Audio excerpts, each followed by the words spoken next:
Hello children, in this video you're going to see about the second unit of your biology subject. So in this video we are going to detailedly discuss about what is plant kingdom and what are the organisms that are coming under the plant kingdom. So in the last unit, do you remember the systems of classification? In those systems of classification we saw about different classification types. So the two kingdom classification, three kingdom classification, four and five kingdom classification. In five kingdom classification, what were the five kingdoms that were included? They are Monera, Protista, fungi, plants and animals. So plant is one kingdom. About that plant kingdom only you're going to see in this lesson in detail. All the plants in the earth will come under this kingdom Plantae. So all the multicellular green plants and some advanced form of algae will be included under this kingdom. This group consists of multicellular eukaryotic organisms. So multicellular eukaryotic means many celled organisms with well developed cell organelles are eukaryotic organisms. So such organisms are only present in the plant kingdom. And here are a list of the features of the plant kingdom. What are the nature of those plants? So all these things we are going to see today.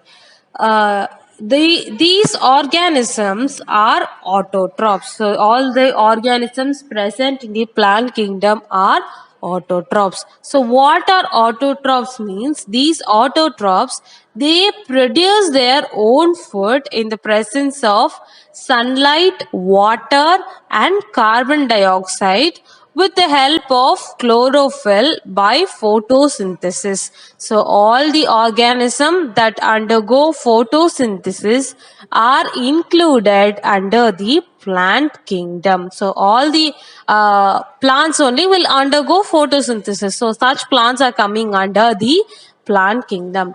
Next point, cells have large central vacuole. So in the cell biology itself you would have learned that the plant cell will have large vacuole and cell wall. Likewise, here also the cell will have a very large vacuole and very rigid, very strong cell wall which is composed of cellulose. And the mode of nutrition is autotrophic. That means they produce their own food. Then after getting the nutrition, the reserve material, the nutrition will be preserved or stored as starch and fat. So the storing of the nutrients is called as reserve food material, will be starch and fat. And the plants are mostly non-motile. Non-motile means they cannot move. Being anchored to the substratum, they are being attached to some substratum means some fixation is there. So the soil is only the substratum now. So it gets nutrients from the substratum and it is fixed to the soil. So they cannot move. These plants cannot move. They are fixed to this substratum. A few forms are free floating in fresh and sea water. But some plants are there which will grow in fresh water and sea water. All the aquatic plants, about them here they have mentioned. Now I am going to explain about the autotrophic nutrition that undergoes in all plants in detail. So autotrophic nutrition means it is the process by which organism produce its own food. So they produce their own food, and plants take the inorganic substances like carbon dioxide and water and they convert it into organic food compound like glucose. So this is the main process of photosynthesis. So that's why they are called as autotrophs or autotrophic nutrition. And sun helps in this process. Now we are going to see the different classification of kingdom Plantae. So under kingdom Plantae itself, there are many divisions of plants. So all these things we are going to see in the next slides. Here are a list of the divisions how the kingdom Plantae is being classified.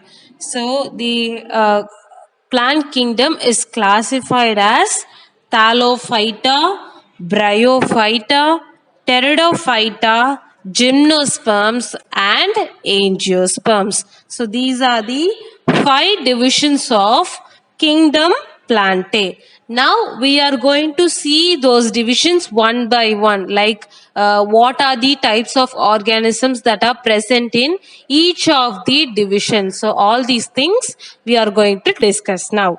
So the first is Thallophyta. So Thallophyta means all the algae are coming under the Thallophyta. So algae means you can find green patches of algae in waters or some wet places. So there you can see the green algae. These algae come under the Thallophyta. So they are aquatic and sometimes may be marine. So they may sometimes survive in sea water or sometimes they may be present in the fresh water also. So the examples of Thallophyta is red, brown and green algae. So not only green, there are other colors of algae. They are red and brown. So all the red, brown and green algae come under the Thallophyta.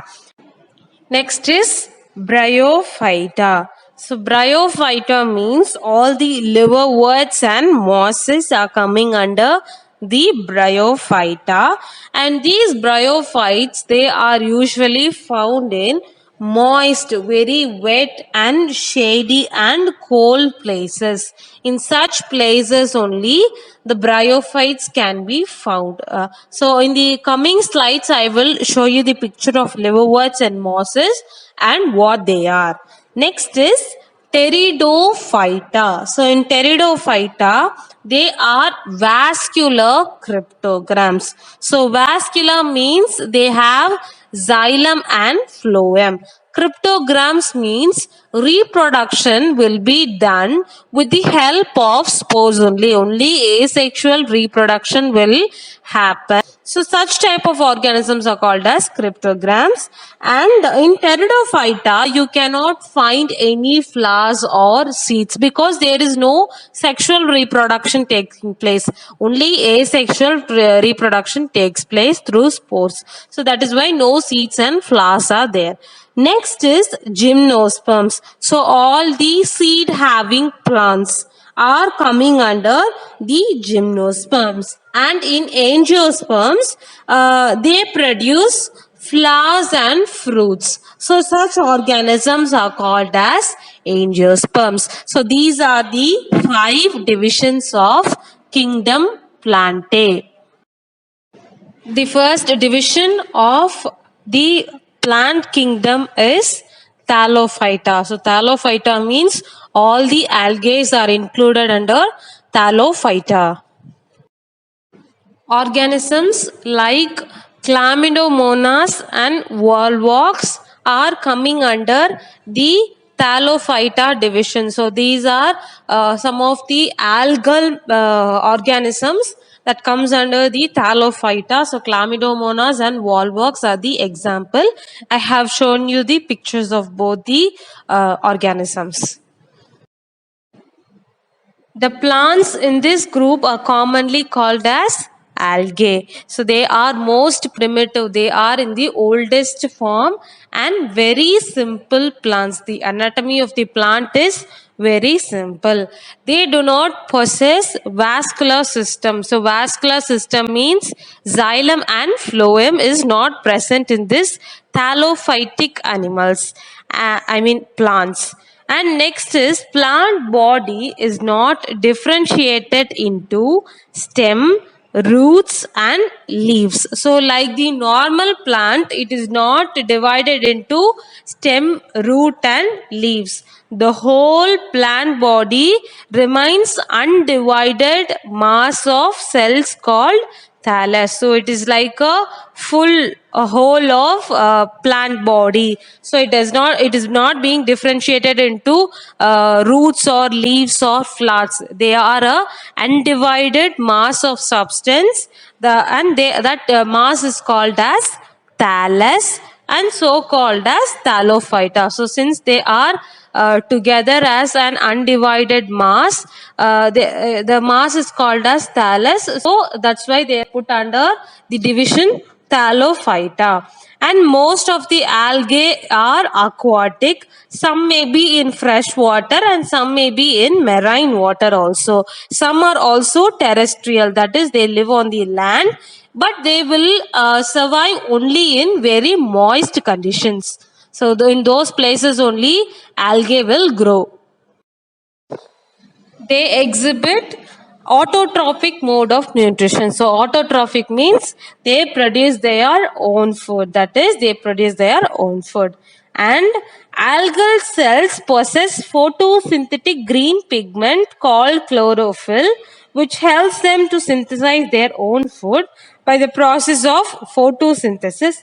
Thus, algae are phototrophs. So they have one green pigment called chlorophyll, and that only helps in the process of photosynthesis. So they are called as photoautotrophs. Photo means sunlight. With the help of the sunlight, they produce their own food. So they are called as photoautotrophs. The cell wall is made up of cellulose. The cell wall of the algae is made up of cellulose, and the reserve food, after getting the nutrition, the elements are stored as starch. The reserve food in the form of starch.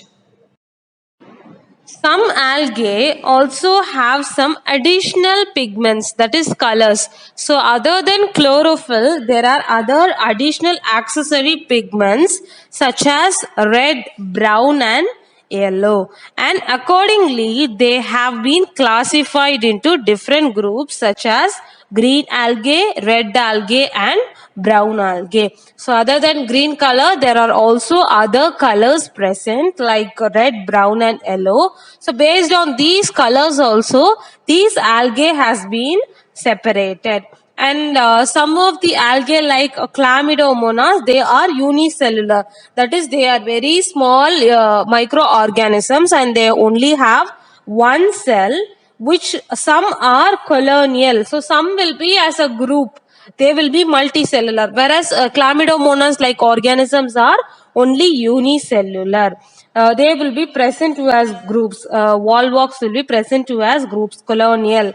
And filamentous unbranched. So some are not branched like Spirogyra, Eulanthrix, and some have very large thallus. That is, they have very large mass of undivided cells like Sargassum. So there are some differences in algae itself, but some features are similar. So they are all put under the thallophyta. And algae are the sources of 50% of total organic matter on the earth. Chlorella and spirulina, they are also the unicellular algae and they are very rich in proteins. Sometimes they are also used as food, these space travelers. All the astronauts use these chlorella and spirulina as food materials also. And the three types of algae and their examples are given. One is green algae, so Spirogyra, Eulanthrix, Volvox, Chlamydomonas. So these are some of the green pigmented algae.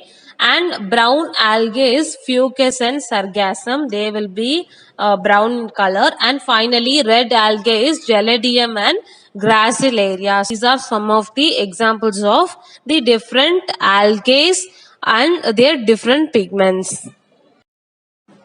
Here is the structure of Spirogyra, that is the green algae. So the cell wall is there, a mucilage is present, and after that a cell membrane is present. Nucleus, vacuole, cytoplasm, all these things are present, and these algae will be in green color.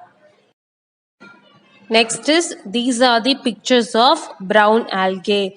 On the left side you can see the sargassum, and on the right side you can see fucus. So these are the images of sargassum and fucus. So these both are an example of brown algae.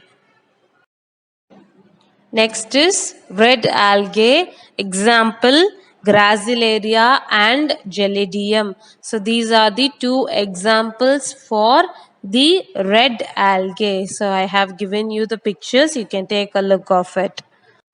Now I'm going to explain the importance of algae, why these algae are important. So the algae, it is being a very simple green plant but are very useful for the human welfare.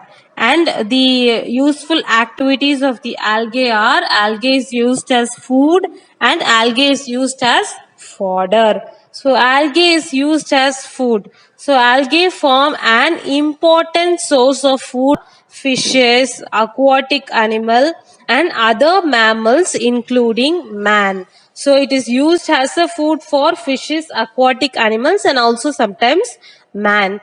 Chlorella is the favorite food and it is very rich in protein content, and spirulina also, it is very rich in protein content. And algae has a fodder. So many seaweeds, that is the plants that are present in the sea.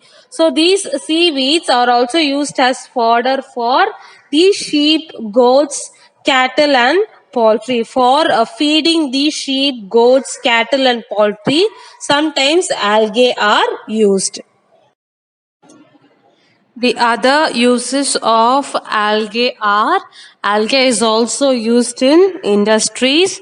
For example, we can take agar agar. So this agar agar, it is an algae, and when they are put in hot water, they will be soluble, it will dissolve. But then when they are placed in a normal temperature, the room temperature, it gets solidified. So this is the nature of agar agar. So this agar agar is used as a culture medium in some of the researches and experiments for growing any bacteria or fungi or any microorganism. This agar agar, it is used as a nutrition medium for feeding those microorganisms, and this is prepared by the red algae like Geladium and Gracilaria. So you have already seen the pictures of these both.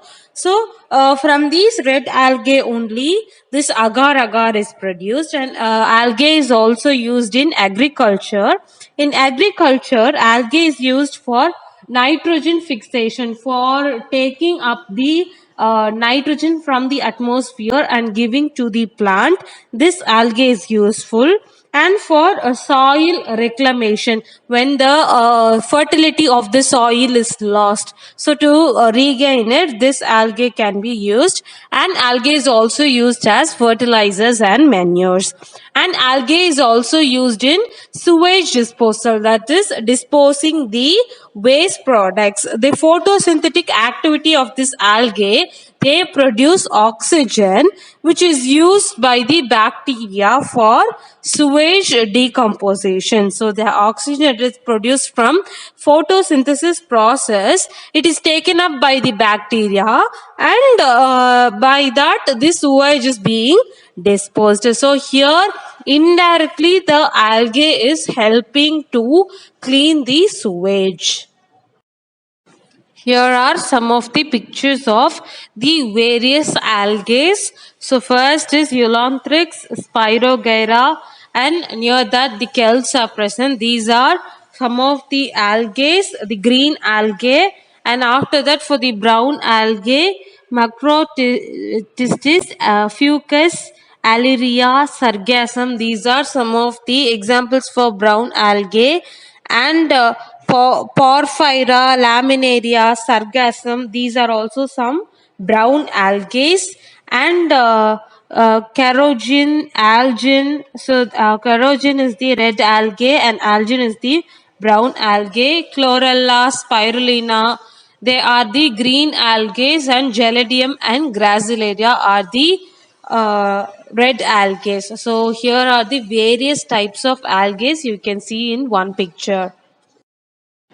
Some of the useful activities of the algae. It is used as biofuel, it is used as agar and bioresearch, it is used as fertilizers, and to produce vitamins also this algae is produced. They are used for pigments, and for the pollution control also algae is being used. Next is we are going to see about what are the harmful effects of algae. So toxicity. Many algae they produce toxins which cause death to the aquatic animals and damage. So some algae they grow on the walls of some historic buildings and monuments and they spoil them. So this you would have seen in some old buildings. You can see the patches of algae. So when they do like that, the wall is getting damaged, and the other effects are the algal growth in ponds, pools, and lakes. It causes loss of aesthetic and fishing values. So what happens? The algae it is formed as a bed all over the water body. So what happens? The organisms, the fish, and all the aquatic animals that are present inside the water will die due to suffocation because they do not get any oxygen. So in such cases, what happens? They die. So we cannot do fishing on places where the algae is being formed. And many algae they change the taste and color of the water, and they give a very bad odor, a very bad smell, foul odor they give. The next division that we are going to see is bryophytes. So bryophytes means all the liverworts and mosses, that is plants that live in very moist and shady places are called as bryophytes. So these bryophytes are called as amphibians of plant kingdom because they live both in water and land area. That is, they need the moist content for the growth, but they grow in the land. So they are called as the amphibians of the plant kingdom. And on the right side you can see the bryophyte image. So usually all the bryophyte will be like a thallus. It is similar to the algae, and underneath they will have small hair like structures. The root has called as rhizoids. Bryophytes. So these bryophytes, they are the first terrestrial land growing plant which is having an autotrophic mode of nutrition. That is, they can produce their own food. These bryophytes, they are very small and they are many-celled, multicellular green plants, and they mostly grow in very shady and wet, moist places. And some bryophytes they have a flat green thalloid body. So they have a flat green thalloid body, while the other like moss have a body which is differentiated into stem, leaves, and rhizoids. So rhizoids are the root like structures. So bryophytes, in the before image I have shown you an image. So sometimes it may look like that also, or sometimes it may be differentiated into leaves, roots, and stem. So in moss and all, it is differentiated. Whereas if you see liverworts and hornworts, these are the types of bryophytes. Here and all, it is a flat thalloid structure and small root hairs are present. And proper roots and flowers are absent in bryophytes. These bryophytes, they are non-vascular plants. That is, they do not have xylem and phloem for the transport of elements. So the examples of bryophytes under mosses, funaria and sphagnum. So these are the two examples for bryophytes, and liverworts example Markensia. Here are the images of the moss, and you can see on the left side funaria, and on the right side you can see the sphagnum.